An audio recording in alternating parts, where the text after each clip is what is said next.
예, 우선은 노자편이 아니라 노아베로 네. 해야 된다는 시민사회 네. 단체들의 의견 참 훌륭하신 말씀이라고 생각합니다. 우선은 국민과 국가 네. 또 정치와 이 정권을 좀 구분하는 그런 시각이 되게 필요하다 이런 차원에서 이것은 일본 국민 전체의 의견도 아니고 우리 일본 정치권의 전체 의견도 아니고 아베와 아베 몇몇 측근에 있는 몇몇 아주 우경화된 정치인들이 이 벌인 도발이다 이렇게 우선 정리를 해야 되겠죠. 다음에 왜 아베가 이렇게 하고 있느냐 하는 문제에서는 여러 가지 우리가 깊게 좀 냉철하게 과학적으로 분석해 볼 필요가 있을 것 같습니다.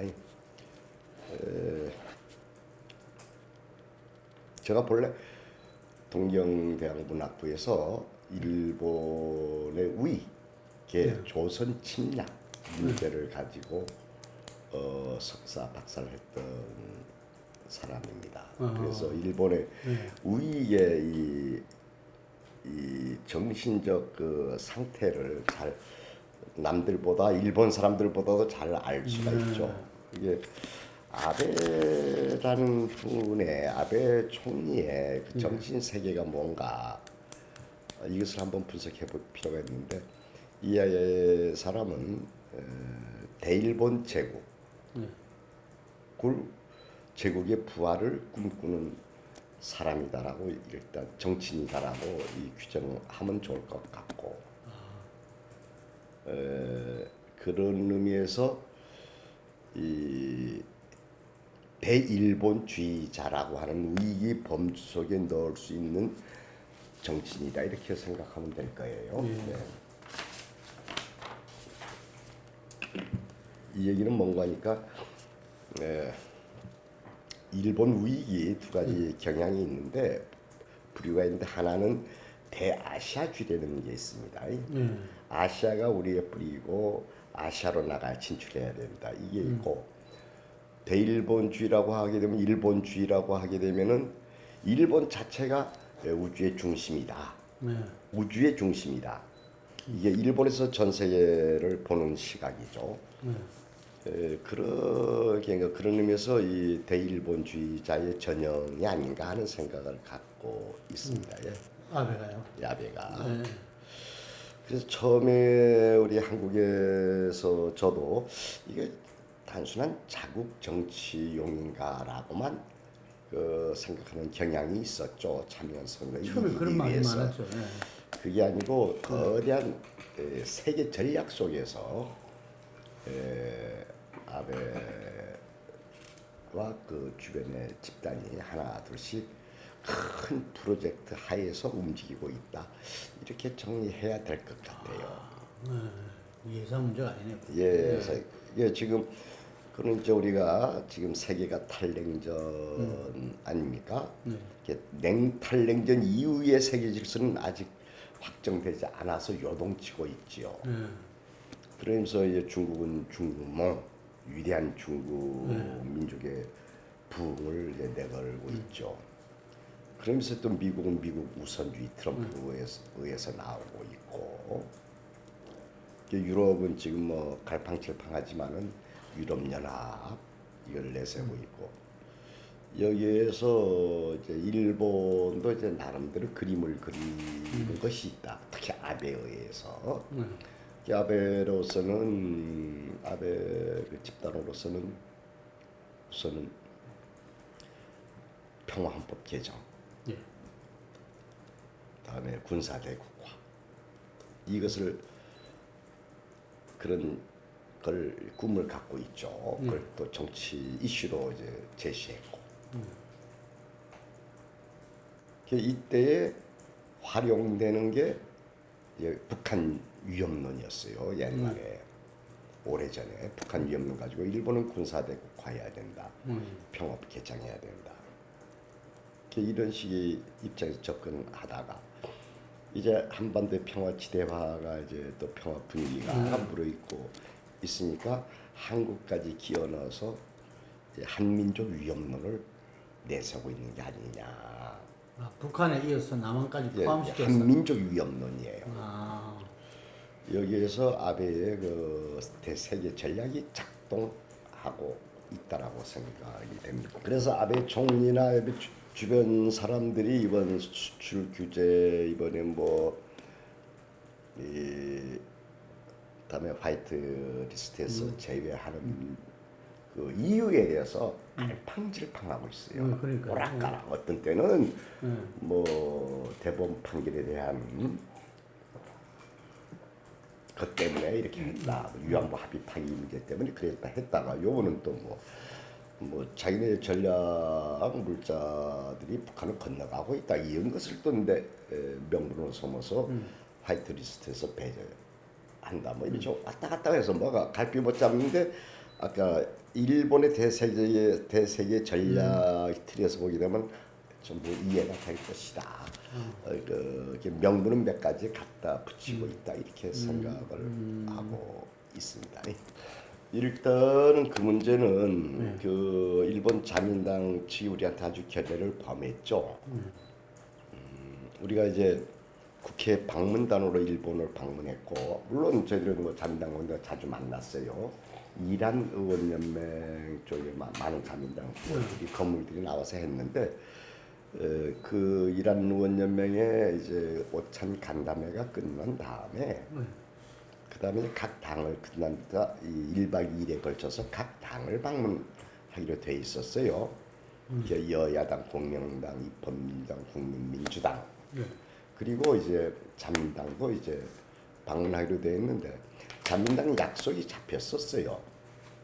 잡혔었는데 두 번이나 한 번은 연기했다가 그 다음 날은 도저히 안 되겠다 해서 캔슬 시켜버렸어요. 그래서 그런 아주 외교적 결례지요.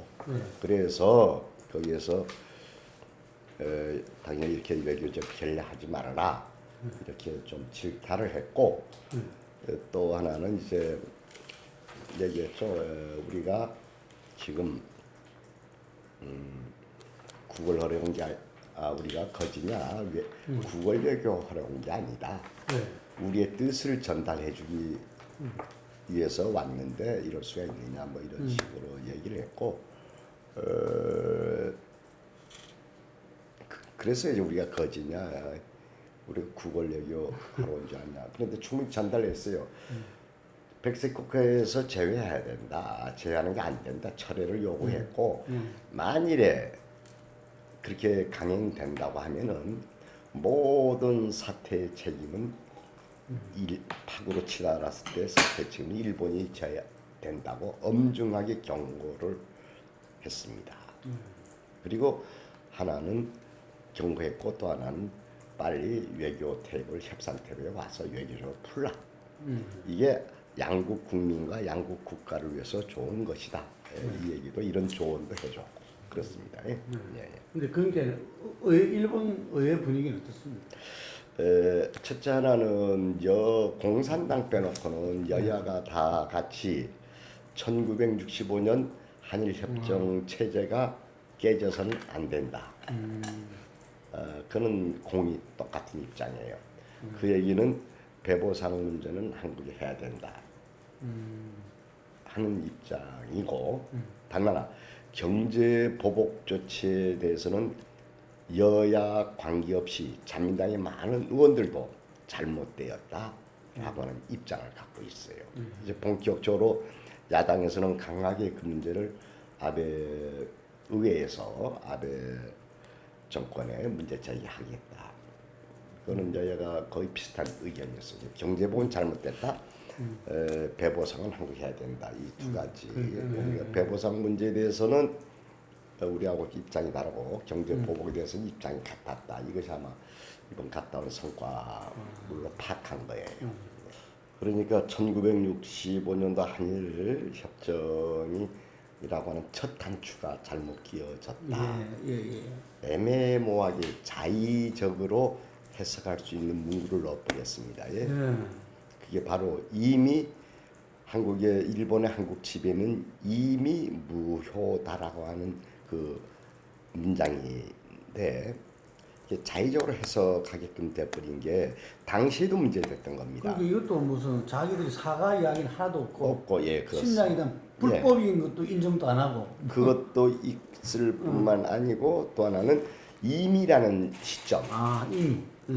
임의가 언제냐 했더니 당시에 이제 우리 한국 국회에서 임의 했더니 당시 외교부 장관은 임의는 1910년도부터 다 이렇게 했는데 당시에 일본 정부에서는 그렇지 않다.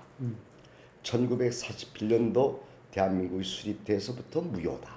이렇게 싫어했어요. 48년. 8년도 미군정 때는 빼놓고 48년도 대한민국 정부 아. 수립해서 무효다. 이런 식으로 서로 답변을 그때부터 계속 문제됐던 겁니다. 아. 그런데 상식적으로 식민지 지배라는 것은 불법이지요. 예. 식민 지배라는 것은 예. 불법, 형식적으로 뭐 이 합법인지 하지만 불법이에요. 그건 네. 전 세계 역사계가 다 인정하는 예. 것이죠. 어떤 나라든지 간에. 예. 뭐 총칼을 앞에 갖다 대고서 도장 찍으면 도장 찍죠. 이걸 합법이라고 하면 안 되지요. 그래서 불법이에요, 그게. 이번에 대법 판결에서 1965년 한일협정이 성격을 명확히 해서 일본의 한국 지배는 불법이라는 그걸 전제로 해서 보상도 아닌 배상 책임을 물은 겁니다. 그러니까 일본은 아직도 인정하지 못하고 있다는 얘기예요. 지금도 그들의 생각은 합법적이었다 이걸 주장하는 거예요. 아. 이거는 역사계에서도 이태진 교수님 같은 경우도 오랫동안 얼마나 병합 조약이 얼마나 불법적인 다 밝혀내고 있어요. 아직도 이 아베 등등은 그런 식으로 합법적이었다는 생각을 갖고 있는 거예요. 그래서 비상식적이라는 얘기예요. 근데 그게 일본 많이 국민이 먹히고 있죠. 다수가 아니고 우익에서 갖고 있는데 먹히고 있다는 이야기입니까?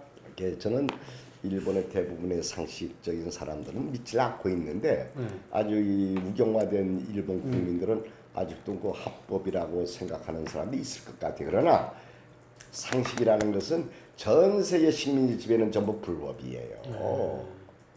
그걸 믿고 싶지 않은 사람, 그거는 도장 그대로 다 그때 뭐 이완용이가 도장 찍어서 합법 아니냐 이렇게 얘기하는 거예요. 그래서 그 말이 안 되는 논리를 가지고 이제 아베는 철저하게 합법적이라고 생각하는 거예요. 아베 측근들은.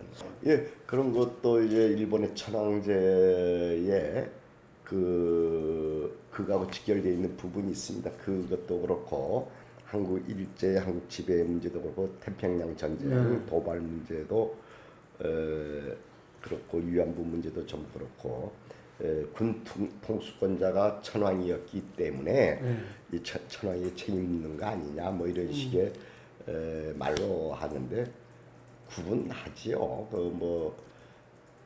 여러 논쟁이 있어요. 태평양 전쟁 때 일본 천황이 과연 책임이 있느냐 역사에서 논쟁이 많습니다. 일본 천황 전쟁하지 않으려고 했는데 도조 히데키의 육군 군부에서 밀어붙였다는 얘기도 있고, 그다음에 1910년도 할 때도 뭐 이 형식적으로 실권 있는 것처럼 했지만은 군부 세력이 주도했다 뭐 이런 얘기도 이건 여러 가지. 그래서 너무 이 일본 치는 과잉 반응 아니냐. 뭐 그렇다고 해서 일본 천황에 갖는 일본 국왕이 갖는 일본에서의 신적 이 상징성이 없어진 건 아닌데 일본 측에서 너무 과잉 반응하고 있다 이런 생각도 드는데 그래서 첫 단추가 잘못 끼워졌다 얘기하는 건데 청구권 협정을 보면 경제 협력이라고 하죠. 경제 협력 자금.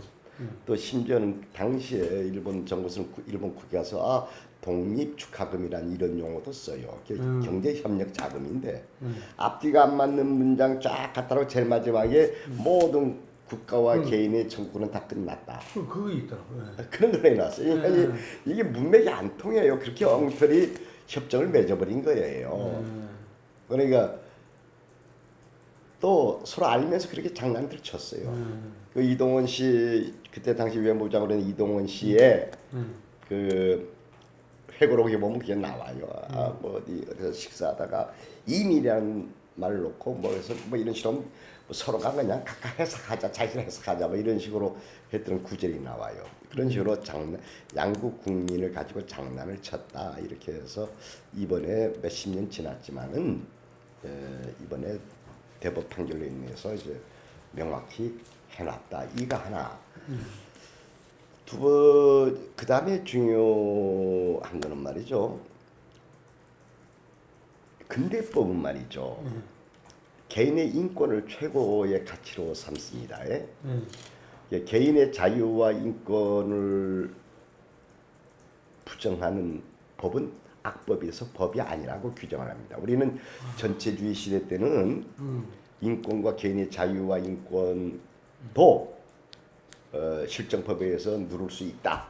이런 식으로 전체주의 시대의 법적 해석이 있는데 근대법은 그렇지 않습니다. 개인의 인권, 자유 이 문제는 어느 정도 손을 못 댄다. 국제법적 상식도 그렇습니다. 국제법 상식도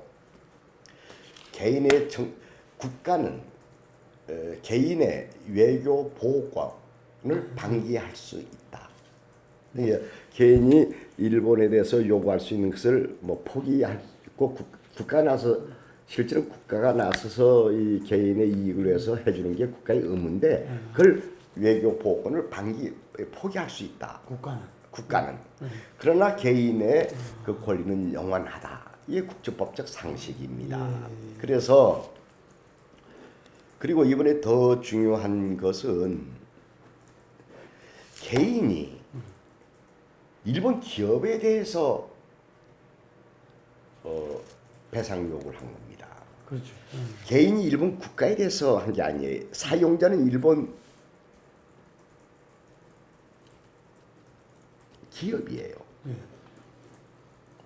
그래서 민사소송이에요. 이게 민사소송. 개인과 기업 간의 민사소송이에요. 그러니까 당연히 일본은 배상해야 돼. 일본 기업은 일본이 아니야. 일본 기업은 배상해야 되는 겁니다. 신일처라고. 예. 개인과 이거는 국제사법재판소에 거리도 안 됩니다. 이거는 아니 국가가 들어가 있는 게 아니에요. 예, 국가가 아니기 때문에 사용자 일본 기업이거든요. 개인과 기업 간의 문제예요. 여기에서 뭐 끝났다 이거 얘기하는 논리가 말이 안 되는 얘기예요. 그래서 내가 늘 배상은 일본이 하라. 일본이라는 게 일본 기업이 하라.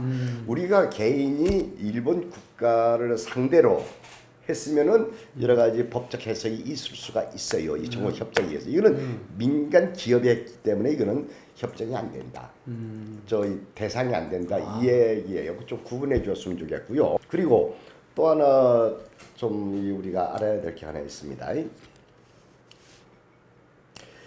일제시대 때에 한국인을 강제 동원하잖아요.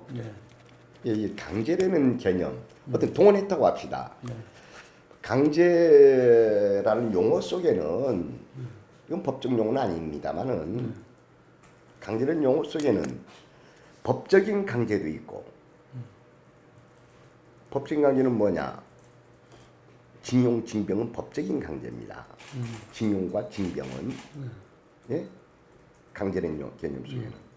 다음에 폭력에 의해서 끌고 가는 경우가 있어요. 물리적 강제죠. 위안부 할머니들이 그런 경우예요. 그런 경우가 있어요. 이 폭력을 가지고 그냥 차 타고 가다가 차에 실어서 데리고 와버렸잖아요. 또 기망, 사기에 의해서 끌고 가는, 나 돈 월급 많이 준다. 해놓고 실제는 월급을 안 줬어. 뭐 이것도 이제 전부 강제령, 사회적 강제라고 그래요. 저희는 사회적 강제. 그래서 이제 포괄력으로 강제 동원이라고 합니다. 이게 강제 동원에 이게 태평인장 이제가 이제 1938년도 말에 태평인전 일어나지 않습니까? 태평인장 전쟁이 중국 침략이 본격화되면서 중일 전쟁이 시작됐기 때문에 본격되면서 일본이 총동원 체제를 선포를 했어요. 총동원, 뭐 일령, 물자, 정신동원까지 전부 하죠. 정신동원까지. 창씨개명 같은 게 전부 그런 거예요. 정신동원이에요. 예. 이런 식으로 강제를 하면서 이제 인력동원, 물자도 전부 공출해갔죠. 물자도 쌀들 막 공출해가고 쇠 같은 것도 다 공출해 가고 이렇게 하면서 인력 동원을 해요. 여기에서 처음에는 38~9년도부터는 첫째는 모집이라는 방식으로 합니다. 모집. 이 동원 방식이 모집하게 되면 이건 기망 사기예요. 일본에 가면 실 전쟁에 끌고 가기 위해서인데 일본에 가면 월급 많이 주마 이렇게 해서 그래서 축구 배고프니까 간 사람이 있어요. 자발적으로. 이 사람들이 이제 일본의 탄광에 뭐 철도 부설에 가서 했어요. 이거는 뭐 이랬던 형식. 그런데 관할선이라는 게 관할선. 이게 알선. 이건 1941년도부터 본격적으로 관할선이 되는데 관할선은 뭔가 하니까 관이 할당을 해요. 각 지역에 총독부에서. 경상도에서 몇십만, 어디에서 몇십만, 전라도에서 몇 명, 이렇게 제주도에서 몇 명, 관할선 할당해서 끌고 왔어요. 다음에 징용령을 내려요. 징용령이면 뭐 근로정신대령 해가지고 이제 여자들 이제 끌고 가는 것, 뭐 방직공장에 뭐 취직신대에 끌고 가는 것, 징용. 다음에 이 징용 중에서 일부는 기업이라든지 이런 데 보냈어요. 일부. 미시비시만 그런 거예요. 일부는 군속이 됐어요. 군속. 군노무원이 된 거예요. 이게 군노무원이 된 사람들은 사용자가 국가예요. 이거 구분해 줘야 됩니다. 사용자. 다음에 또 2년 지나서 1943년도부터는 막 징병령을 내려요. 학도병으로 끌고 가고 이제 징병을 내렸어요. 이건 군인이 됩니다. 군인. 이게 군인 군속으로 간 게 있어요. 군인 군속으로 끌려간 사람들은 군인 군속으로 끌려간 사람들은 사용자가 국가예요. 이 사람들이 대충 37만 정도 됩니다. 군인 군속으로. 군인 군속. 군인 군속으로. 그래서 37만 정도 되고 다음에 이 관날선하고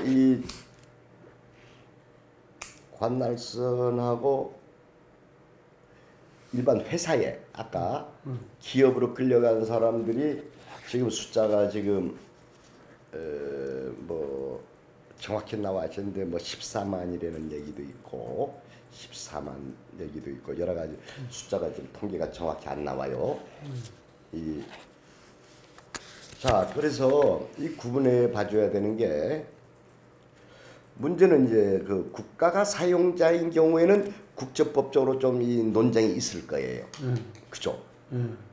현재 재판 받고 있는 기업 이거는 일본이 뭐 배상 못한다면 말이 안 되는 얘기고 사용자가 국가인 경우에는 여러 가지 있고 또 한일협정 문서에 보면 이제 군인 군소로 간 사람들 운은 나와요. 그 내용이 나와요. 이 사람들 돈 지급해야 된다. 일부 지급이 됐어요. 1972년도에. 그리고 노무현 정부 때도 일부 지급을 했어요. 근데 전체에서 한 20%도 지급 안 하고 있어요. 군인 군소로 끌려간 사람. 전체 37만 명 중에서. 이런 문제. 72년도도 우리 정부에서 준 그런데 우리 정부에서 실제는 그 전에 받았기 때문에. 그 전에 받은 게 3억 불, 2억 불에 포함되어 있기 때문에 그 제도 다 찾아서 줘야 되는데 명단이 있거든요. 안 주고 관보에 당시 신문 관보에다 툭 써가지고서 신고하라는데 신고합니까? 모르죠. 다 지방의 신문을 봅니까? 뭘 봅니까? 그래서 그 사람들이 거의 신청한 사람이 몇천 명 안 돼요. 그때에. 이게 노무현 정부에서 점점 올라오면서 노무현 사회 문제가 되니 노무현 정부 때에서 그때 만 몇천 명 해서 한 6,800억 지불했어요. 노무현 정부 때에. 그게 있어요. 이 부분에 대해서는 이제 여러 가지 논란거리가 있습니다. 이 부분에 대해서는. 그것을 좀 구분해서 보면은 한국 정부는 어떤 책임이 있고 일본 기업은 어떤 책임이 있다는 게 분명히 나오니 저희 얘기는 일본 기업은 배상해야 된다.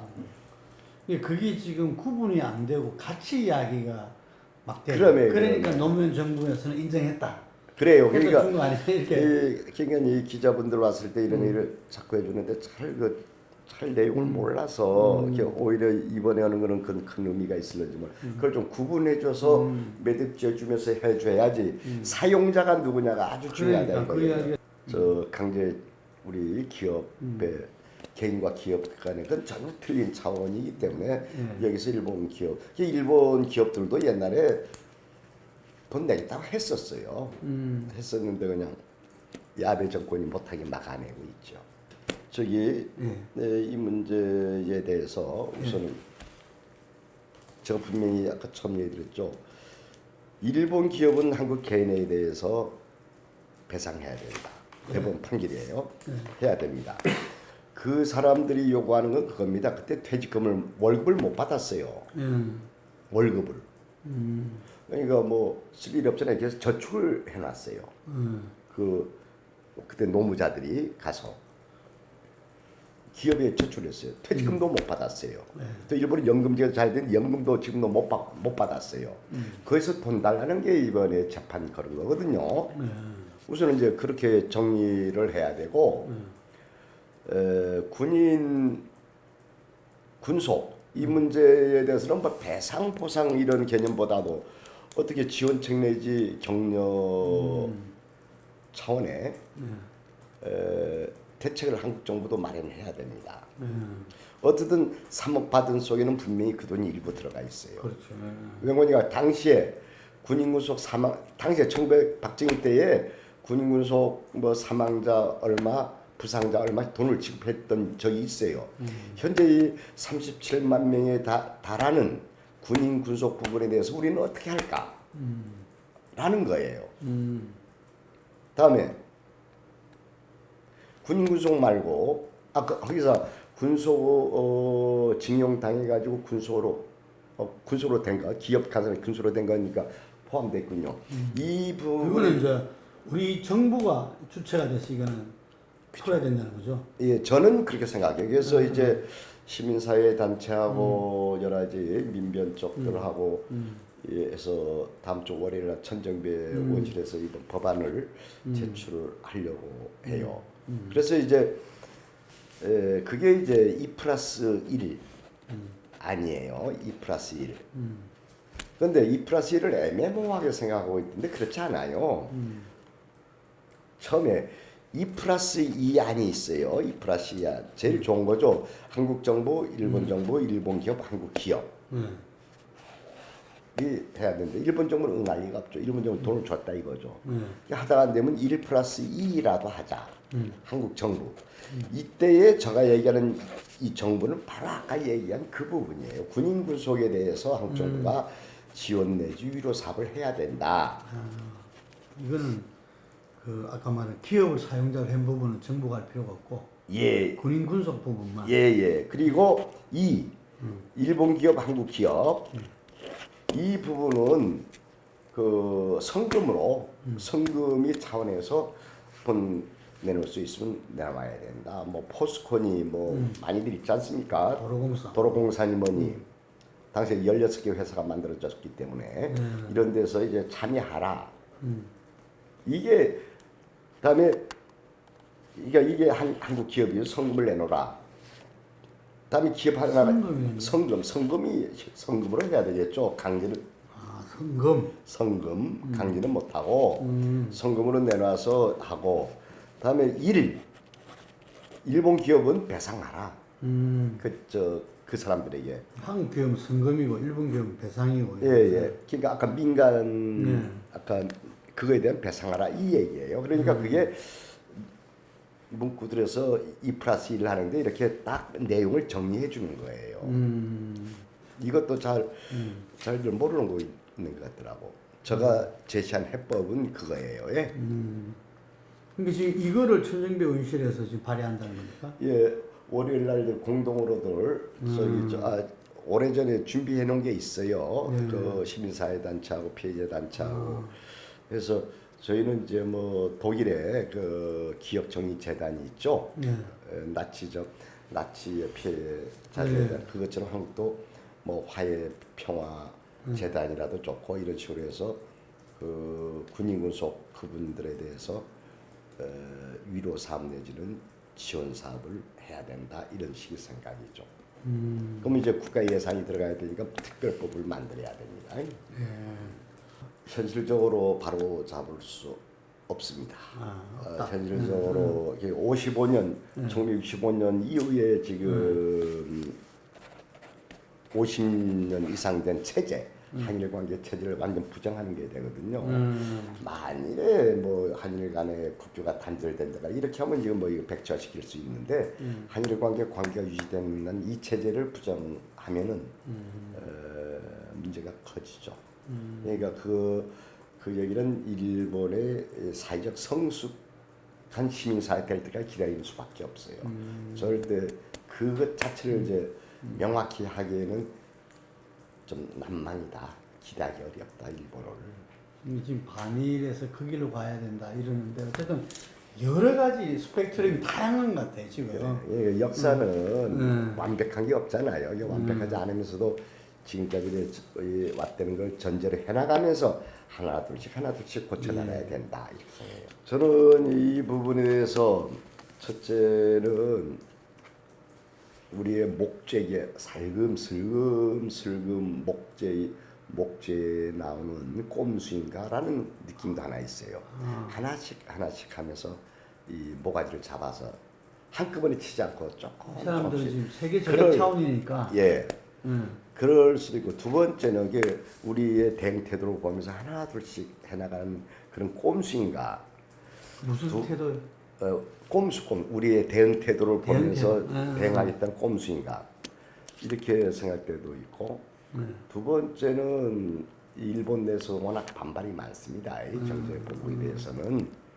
그래서 숨고르기인가 이렇게 두 가지로 볼 수 있어서 어느 것도 예단은 못하겠어요. 근데 둘 다라도 어쨌든 이 기본적으로 자기들이 생각하는 전략은 계속 가져갈 것이다. 그는 일본 사회에서의 싸움이에요. 그러니까 우리는 대원칙대로 나가죠. 그러니까 지금 이제 그 일본의 여야 많은 의원들도 일본의 시민사회단체 모든 언론들도 경제 보복에 대해서는 좀 반대하는 분위기가 강합니다. 여기에서 아베가 치명타를 입을 수도 있다 이런 느낌을 가져요. 저는 분위기가 아주 달라지고 있어요. 그래서 지금이야 이제 승승장구 아주 독주해 왔는데 요즘 주춤하고 있어요. 일본에서. 그래가지고 숨고르기 다음에 우리하고 협상하기 위해서 하는 숨고르기 아닌가. 협상하기 위해서 이 두 가지는 아직 어느 것도 예단 못하겠는데 조금 더 두고 봐야 되겠어요. 예. 우선은 우리 문재인 대통령께서는 이제 원칙적인 차원에서 대응을 하고 있죠. 이번 기회를 전화위복의 기회로 삼자. 아주 저는 이 좋은 기회라고 생각합니다. 우리가 이 한국의 경제 체질 개선에 경제 체질 혁신의 기회로 삼을 수 있는 그리고 우리 스스로를 성찰하는 좋은 기회. 우리 한국의 경제 구조 체질에 대해서 성찰할 수 있는 좋은 기회를 주었다. 이번 기회가 반면교사가 돼서 참 아베 때문에 우리는 우리 스스로를 깊게 다시 한번 돌아보는 기회를 가질 수 있었다. 이게 조금 이제 힘들지만은 이런 식의 우리들의 이 긴장감이라든지 체질 개선을 위한 노력들이 쭉 하게 되면은 대한민국은 경제적으로 크게 한번 또다시 도약할 것이다 이런 확신을 갖습니다. 위기는 기회다. 위기는 기회다 이렇게 생각하고 두 번째는 대전제가 하나 있습니다. 한국과 일본 섬이 없어질 것도 아니고 우리 한반도가 없어질 것도 아니고 불가분의 관계, 뗄래야 뗄 수 없는 관계가 갖고 있는 나라이기 때문에 양국 관계가 좋은 게 동북아시아 평화를 위해서도 그리고 한반도의 평화를 위해서도 일본 경제를 위해서도 일본 국민을 위해서도 한국 국민을 위해서 경제도 좋다고 생각하고 있습니다. 모두를 위해서. 그래서 한일 관계 좋아진 이는 저는 국가 이익이라고 생각하기 때문에 이 큰 틀 위에서 서로가 토론하고 협상해 나가자 뭐 이런 식의 생각을 갖고 있어서 이런 의미에서 아베의 기습 도발은 아주 잘못됐고 아베에게 자충수가 될 수 있다 이렇게 얘기를 하는 것이고요. 친일 청산 당연히 해야 돼. 우리가 뭐 8.1만 되면 늘 친일 청산 얘기해 왔지 않습니까? 이게 아직도 엄청나게 미진돼 왔고 그거는 이 사회의 기득권 세력이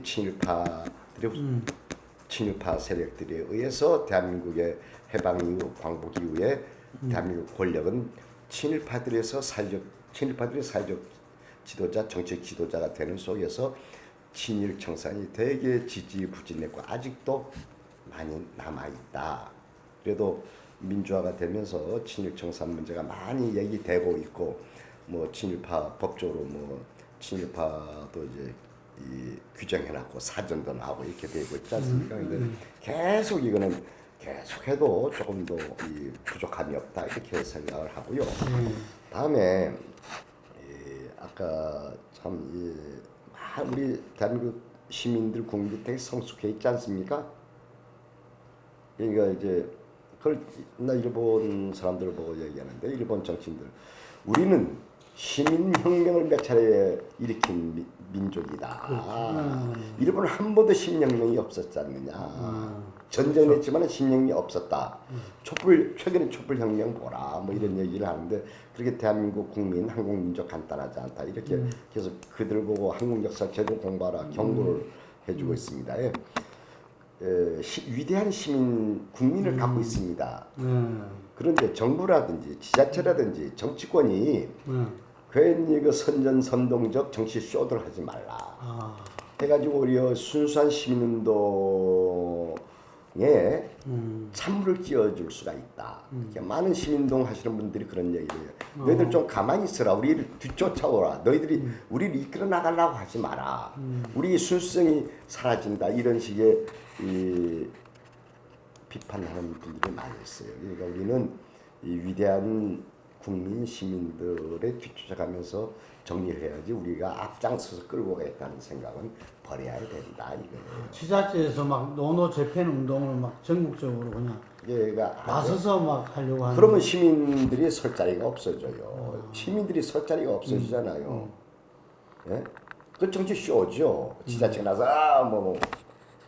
어떤 면에서는 지금 의원님께서는 어쨌든 간에 이것은 차분하게 우리가 정확하게 풀어내야 되지 뭐 국민의 어떤 감정을 건드려 가지고 마치 진짜 전쟁하는 것처럼 해서는 안 된다는 이야기네. 국민들도 그걸 잘 알고 있어요. 뭐 국민들이 뭐 감정적으로 그렇지 않습니다. 물론 그런 사람도 있겠지만 아주 차분하게 잘 대응하고 있지 않습니까? 이 국민들이 자발적으로. 그래서 하고 있는데 괜히 그 뭐 지자체님만 해서 그냥 그 사람들 꼭 앞에서 끌고 가는 것처럼 그건 뭐 쇼죠.